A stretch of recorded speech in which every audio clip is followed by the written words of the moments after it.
వెంకటగిరి నియోజకవర్గం మన బలి సంఘం ఆత్మీయ సమావేశం ఏర్పాటు చేశారు.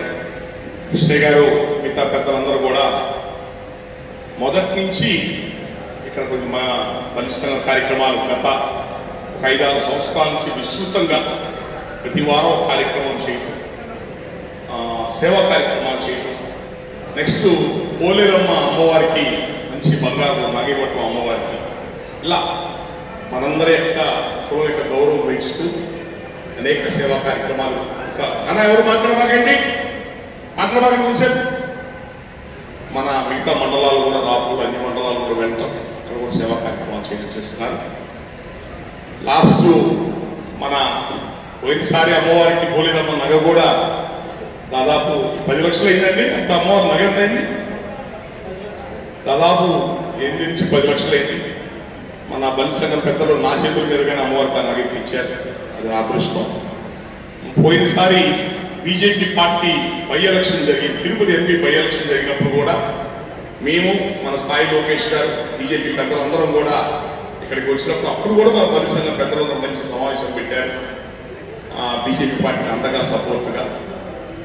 ఇట్లా మన కాన్స్టిట్యూన్సీ రెగ్యులర్గా వస్తున్నాం. ఇప్పుడు రేపు రాబోయే ఎలక్షన్స్ దగ్గరలో ఉన్నాయి. ఇక్కడ తిరుపతి ఎంపీ సెగ్మెంట్ కిందకు వస్తుంది మన వెంకటగిరి. తిరుపతి మన బీజేపీ పార్టీ వరప్రసాద్ గారికి ఇచ్చారు. వరప్రసాద్ గారు అంటే ప్రజారాజ్యం పార్టీ ఉన్నప్పటి నుంచి ఉన్న మనిషి. ఆ రోజు ఎంపీగా గెలిచాడు, నిలబడ్డాడు, ఓడిపోయారు. తర్వాత వేరే పార్టీలో ఎంపీ గెలుచున్నారు, ఎమ్మెల్యే గెలిచారు. మళ్ళీ ఈరోజు బీజేపీ పార్టీకి వచ్చారు. ఆయన ఒక ఐఏఎస్, తమిళనాడు ఐఏఎస్, మంచి మనిషి, సౌమ్యుడు, అందరితో బాగుంటాడు. ఇక్కడ వెంకటగిరి ఎమ్మెల్యే ప్రతిగా టీడీపీ రామకృష్ణ గారు కూడా ఉన్నారు. మన వాళ్ళు బీజేపీ కూటమికి మద్దతుగా మన బలి సంఘం పెద్దలందరూ కూడా వెంకటగిరిలో ఒక ఆత్మీయ సమావేశం ఏర్పాటు చేసి మీరందరూ కూడా తప్పకుండా రెండంటే మా ఊకా విజయ్ కుమార్ గారు, డాక్టర్ కరుణానిధి గారు, ప్రసాద్ గారు అందరూ తిరుపతి నుంచి వచ్చారు. పెద్దలందరూ సుచరిత గారు అందరూ కూడా తిరుపతి నుంచి ఈరోజు ఈ కార్యక్రమం రావడం జరిగింది. ఒక 2 విషయాలు మిమ్మల్ని కోరేది ఒకటే. ఈరోజు మనందరం ఇష్టపడే జనసేన పార్టీ ఈ కూటమితో కలిసి ఉంది. కూటమి ఏర్పడటం గల కారణం పవన్ కళ్యాణ్ గారే. బీజేపీ పార్టీని గట్టిగా పట్టుకుని టీడీపీ వాళ్ళతో కూడా మాట్లాడి ఓట్లు చేయలేకూడదు కూటమిగా తీసుకొచ్చింది పవన్ కళ్యాణ్ గారి. మనలాంటి పేద కులానికి వచ్చిన మనిషి ఒక కష్టపడ పార్టీ నిర్మాణం చేసుకుని ముందుకెళ్తున్నాడు. పేద కులాలకి రాజ్యాధికారం అందాలని చెప్పని ఒక ప్రయత్నం చేస్తున్నారు. అట్లాగే బీజేపీ పార్టీ కూడా దేశవ్యాప్తంగా ఒక అభివృద్ధి కార్యక్రమాలు చేసుకొస్తుంది. వేరే దేశాల్లో కూడా మన దేశానికి ఒక గౌరవ మర్యాద పెరిగింది. అనేక రకాల క్రైసిస్లో దేశాన్ని కంట్రోల్లో పెట్టారు. పక్కన ఉన్న దేశాలు, శత్రు దేశాల నుంచి కూడా మన రక్షణ పెంచారు మన దేశానికి. అమ్మ రామ్మ వెరీ గుడ్.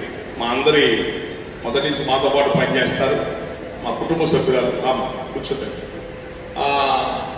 ఇది ఈ రోజున బీజేపీ పార్టీతో మనం కలుపుకొని వెళ్ళడం గల కారణం రాష్ట్రం ఈరోజు 10 లక్షల కోట్ల పైన అప్పుల్లో ఉంది. రాష్ట్రం కూర్చోమ్మా. రాష్ట్రం 10 లక్షల కోట్ల అప్పుల్లో ఒక్క నెల జీతాలు ఇవ్వడానికి కూడా డబ్బులు లేవు రాష్ట్ర ప్రభుత్వం దగ్గర. రేపు ఎవడు కూర్చున్నా ముఖ్యమంత్రి పోస్టు మొలకెరీటనే గుర్తుపెట్టుకోండి.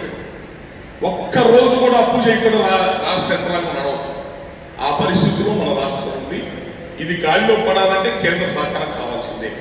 ఈరోజు మళ్ళీ కేంద్రంలో బీజేపీ పార్టీ మళ్ళీ గెలవబోతుంది మోడీ గారి నాయకత్వంలో. ఆ కేంద్ర సహకారం ఉంటేనే రాష్ట్రంలో మళ్ళీ ఫ్యాక్టరీలు వస్తాయి, డెవలప్మెంట్ వస్తుంది, మన రోజువారీ అవసరాలు గడుస్తాయి. డబ్బు చాలా అవసరం ఉంది రాష్ట్రం నడపాలంటే. రాజధాని మళ్ళీ కొలికి వస్తుంది. ఇవన్నీ దృష్టిలో పెట్టుకుని మీరందరూ కూడా ఒక కూటమికి వెళ్ళడం జరిగింది. కాబట్టి బీజేపీ కూటమికి మీరందరూ అండగా ఉండండి. రాష్ట్రం అప్పుల పాలైపోయింది. మన ఇసుక చెన్నైలో దొరుకుతుంది, ₹1,00,000 లారీ. మన ఇసుక హైదరాబాద్లో దొరుకుతుంది 75,000, మనకు దొరకదు. ఇక్కడ ఇసుక దొరకకపోతే 20 రంగాలు అయిపోయినాయి ఇసుక లేక.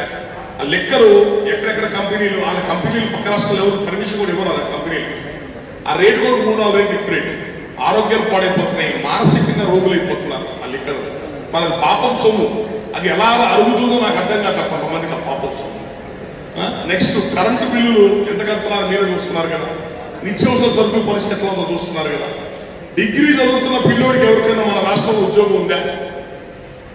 డిగ్రీ చదివిన వాడికి ఒక ఉద్యోగం నాడు ఉందా? పక్క రాష్ట్రానికి వెళ్ళి పనిచేయాలి. మీకు వెంకటగిరి చెన్నై దగ్గర చెన్నై పోతారు, లేదా బెంగళూరుకు హైదరాబాద్కు పోతారు.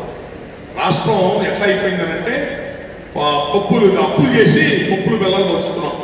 ఆదాయం ఉంటే పంచచ్చు, కానీ అప్పుల్లో నుంచి అప్పులు తీసుకొచ్చి పంచడం ఏంటి అంటే ఓట్లే పరమావధికి వెళ్తాం. రేపు 50 కోట్లు 100 కోట్లు పెట్టడం నియోజకవర్గాలకి దౌర్జన్యాలు చేయడం, దొంగ ఓట్లు వేయటం, ఇది విధానం కాదు. రాష్ట్రం బాగుపడే లక్షణం ఇది కాదు. ఒకప్పుడు తమిళనాడు నుంచి విడిపోయి వచ్చాం, మీరు వెళ్ళిపోతా ఉన్నారంటే చెన్నై వదిలేసుకోండి అన్నారు. ఇప్పుడు హైదరాబాద్ వాళ్ళు వదిలేసుకోండి అన్నారు. తెలంగాణ వాళ్ళు హైదరాబాద్ వదిలేసి వచ్చాం. ఈరోజు రోడ్డు మీద నిలబడము. రాజధాని ఎక్కడుందో తెలియని దుస్థితిలో మన రాష్ట్రం ఉంది. ఎవరైనా పెట్టుబడి పెట్టాలని మీ రాజధాని ఎక్కడ అడిగితే ఇక్కడ ఏం చెప్తాము? అంత దిక్కుమాల స్థితిలో మన రాష్ట్రం ఉంది. ఇప్పుడు బయట రాష్ట్రాల నుంచి అస్సాం, ఒరిస్సా నుంచి, బీహార్ నుంచి పనిచేయడానికి వస్తున్నారు వలస కార్మికులు, రైతు కూలీలుగా. రేపు మనం వెళ్ళాల్సి వస్తాం పని చేసుకోవడానికి, ఇల్లు కలుగున్నాయి. ఆ స్థితికి ఆంధ్రప్రదేశ్ వెళ్ళిపోతుంది. అధికారమే లక్ష్యంగా కొంతమంది చేస్తున్న పనుల వలన కళ్ళు తెరవండి, దయచేసి కళ్ళు తెరవండి. కులం పేరుతో, ప్రాంతాల పేరుతో, వర్గాల పేరుతో ఇట్లా మన ఓట్లు చేసుకుంటూ పోతే ఓటు 1000 రూపాయలు ఇచ్చారు, 2000 రూపాయలు ఇచ్చారు, మన దగ్గర దోచుకుని డబ్బులు ఇచ్చి మనం పెడుతున్నారు. మన పెద్దలు మన స్వతంత్రం ఇచ్చి, ప్రజాస్వామ్యం ఇచ్చి, ఓటు హక్కు ఇచ్చింది 5 ఏళ్ళ కోసం ఓటు అమ్ముకుంటా. ఇంకా సిగ్గుంటుంది మన బతుకులకి. ఆ వచ్చి 1000 రూపాయలు మేనలు పెడతాం, మిత్రులు పెడతాం.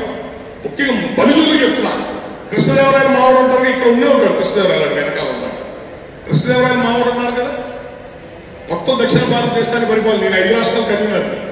నేను తమిళనాడు, కర్ణాటక ఏ ఊరు పోయినా అక్కడ మన బలిష్టంగా ఉంటుంది.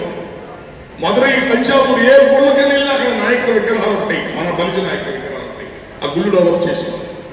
అంత గొప్ప చరిత్ర నుంచి వచ్చాం. అన్నప్పుడు మనం ఏం చేయాలా? మన పెద్దల గౌరవాన్ని నిలబెట్టుకుని ఉండాలి. ఎవడన్నా డబ్బులు ఆశ చూపితే చెప్పు తీసుకొని కొట్టాడు. పడిచే 1000-2000 రూపాయలతో మనం ఏం చేసుకుంటాం? మన జీవితాలను మారుతాయా?